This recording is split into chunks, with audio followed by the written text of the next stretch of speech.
This is Matt Hoots. I'm at the Midtown Greenhouse. We have started the spray foam insulation. This is Icynene spray foam insulation by Torrey Building System, and we are putting half-pound spray foam insulation by Icynene in all the open cavities, along the roof line, and in also the walls.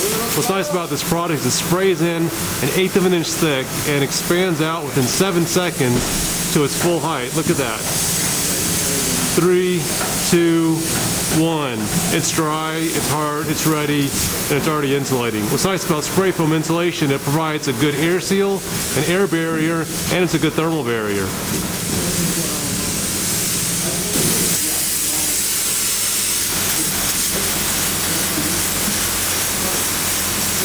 Check it out, this is amazing. It's like an easy bake oven on steroids.